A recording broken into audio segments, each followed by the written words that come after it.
السلام علیکم۔ اردو ویڈیوز کے لیے ہمارا چینل سبسکرائب کریں، شکریہ۔ ربیہ بڑی نیک خاتون تھی، بغداد میں رہتی تھی۔ اللہ تعالیٰ نے بڑی دولت عطا فرمائی۔ ان کی شادی بھی ایک دولت مند شخص سے ہوئی۔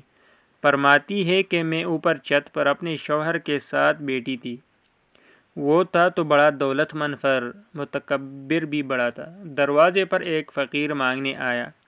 میرا خاوند بالکنی سے چھلانگ لگا کر کہنے لگا، اسے کچھ نہ دینا، یہ دکاندار ہے، یہ دنیا دار بنے ہوئے ہیں، جان بوجھ کے مانگتے ہیں۔ تو میں نے کہا، تیری دولت سے نہیں دوں گی، میرے میکے سے جو کچھ آیا ہوا ہے میں اس میں سے دینے کی اجازت دینا۔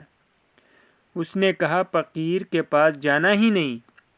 عورت کہتی ہے، اس مانگنے والے کا جو دروازے پر جو کھڑا تھا، اس کا جو انداز تھا، اس سے لگتا تھا کہ کئی دنوں کا بھوکا ہے۔ اس جوان کے چہرے پر عجیب بھوک تھی۔ میں شوہر سے نظر بچا کے آئی اور میں نے چند دینار اس کے ہتھیلی پر رکھے۔ جب میں نے دروازہ بند کیا تو سامنے میرا شوہر کھڑا تھا۔ کہنے لگا، میرے بغیر اجازت کے دیتی ہے، جا تجھے 3 طلاق ہے۔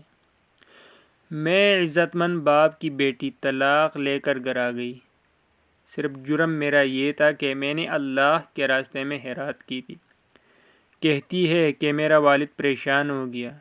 میں شدید پریشان، میرے والد اور والدہ بھی پریشان تھے کہ رشتہ کہاں سے آئے گا۔ 1-2 سال شدید کرب میں رہے تو ایک رشتہ آیا، بڑے امیر آدمی کا تھا۔ میں طلاق یافتہ تھی پر رشتہ کنوارے کا آیا۔ جب وہ رشتہ ہو گیا، میں پہلے دن اپنے خاوند کے پاس گئی تو مجھے کہنے لگا، تو مجھے جانتی ہو میں کون ہوں؟ میں نے کہا نہیں۔ تو کہنے لگا کہ میں وہی ہوں جو تیرے دروازے پر خیرات لینے آیا تھا۔ تجھے میری وجہ سے طلاق ہوئی تو میں اسی رات جا کے مصلی پر رویا کہ مولا میری وجہ سے بیچاری کا گھر اجڑ گیا۔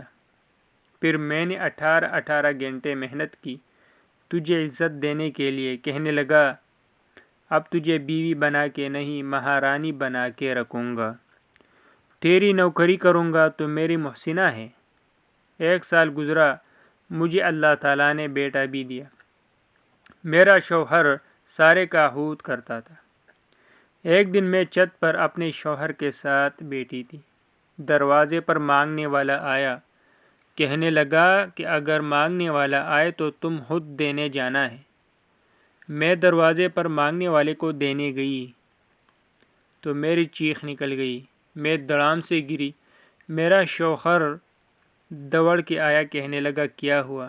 میں نے کہا، پتہ ہے مانگنے والا کون آیا ہے؟ یہ وہی ہے جو میرا پرانا شوہر تھا۔ ربیہ کہتی ہے، میں رونے لگی۔ دولت کا تکبر کرتے ہیں لوگ، طاقت کا تکبر کرتے ہیں لوگ، لیکن میرے اللہ کو ایک لمحہ بھی نہیں لگتا کسی بادشاہ کو فقیر اور فقیر کو بادشاہ بنانے میں۔ اللہ تعالی ہمیں ہر قسم کے تکبر سے بچائے، آمین۔ اگر چینل اور ویڈیو پسند آئی ہو تو ہمارا چینل ضرور سبسکرائب کیجیے گا، شکریہ، مہربانی۔